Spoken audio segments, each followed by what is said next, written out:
আসসালামু আলাইকুম। আজকে একটা আন্তর্জাতিক খবর দিয়েই শুরু করি। খুবই দুঃখজনক এবং দুর্ভাগ্যজনক বলবো খবরটি।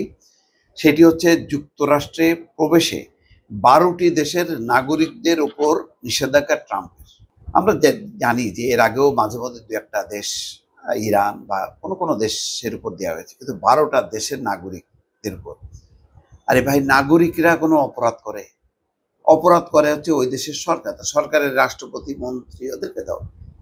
১২ টা দেশের এত নাগরিকের অভিশাপ কেন কুড়াইতেছে? কেন তাদেরকে এইভাবে অচ্ছুত জ্ঞান করা হচ্ছে? কেন বৈষম্য করা হচ্ছে? এবং ট্রাম্প এবার দেখেন তার এই শাসনের শুরু থেকেই যেইভাবে ছড়ি চালাইতেছে, যেভাবে বিশ্বকে অস্থির করতেছে, অন্য কোনো বিশ্ব নেতা, বিশেষ করে বলা হয় যে বিশ্বের ১ নম্বর হচ্ছে শক্তিধর দেশ, ১ নম্বর রাষ্ট্র, অর্থনৈতিকভাবে ধনী, সামরিক দিক দিয়ে ধনী, বলা হয় যে তারা একেবারে গণতন্ত্রের হচ্ছে ১ নম্বর দেশ।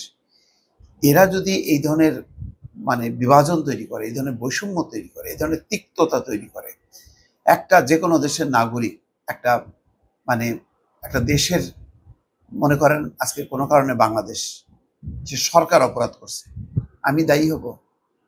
হাসিনার সময় হাসিনাকে নিষেধাজ্ঞা দিছে, তার সাঙ্গপাঙ্গদের নিষেধাজ্ঞা দিছে, কিন্তু নাগরিকদের উপর দিছে? দেয়নি। নির্বাচনের সময় আমরা দেখলাম যে ভিসা নিষেধাজ্ঞা, কারা? যারা নির্বাচনে জাল জালিয়াতি করবে।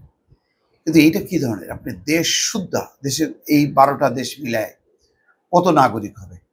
আসেন আমরা একটু দেখি কি বলতেছে। যুক্তরাষ্ট্রের প্রবেশের ক্ষেত্রে ১২ টি দেশের নাগরিকদের উপর নিষেধাজ্ঞা দিয়েছেন দেশটির প্রেসিডেন্ট ডোনাল্ড ট্রাম্প। স্থানীয় সময়ে গতকাল বুধবার তিনি এই সংক্রান্ত নির্বাহী আদেশে সই করেন। আগামী সোমবার থেকে এটি কার্যকর হবে।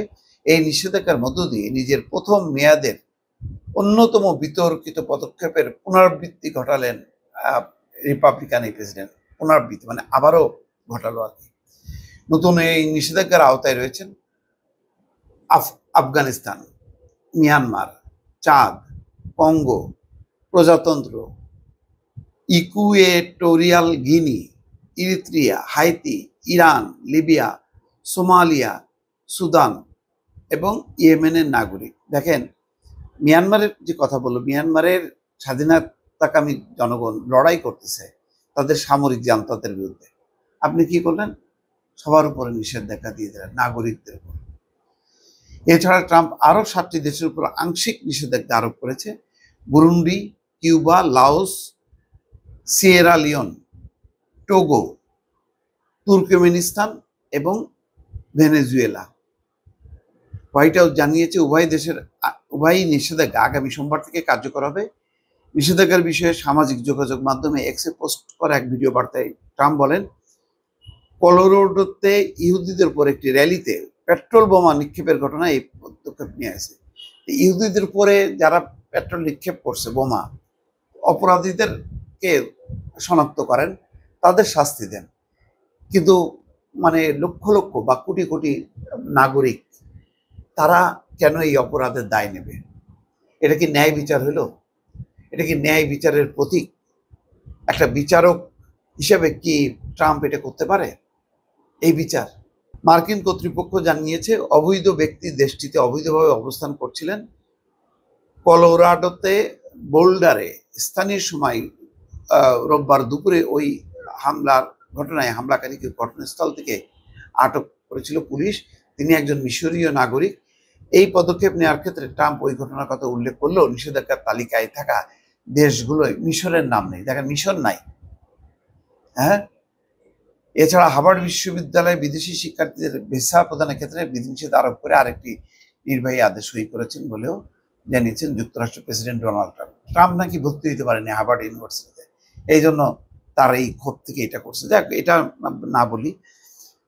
দেখেন, যেই মিশর নাই, ওই যে মিশর হচ্ছে তার বন্ধু দেশ, ওই দেশকে ব্যবহার করবে ইসরায়েলের জন্য, সুতরাং ওইটাকে দিল না। এমন সব দিল যেগুলি হলো দুর্ভিক্ষ পীড়িত, পিছিয়ে থাকা দেশগুলো, যাদেরকে ভাগ্য উন্নয়নের জন্য মার্কিন যুক্তরাষ্ট্র কাজ করবে। ধনী দেশগুলোর দায়িত্ব হচ্ছে ওইসব দেশের জনগোষ্ঠীকে উপরে টেনে তোলা।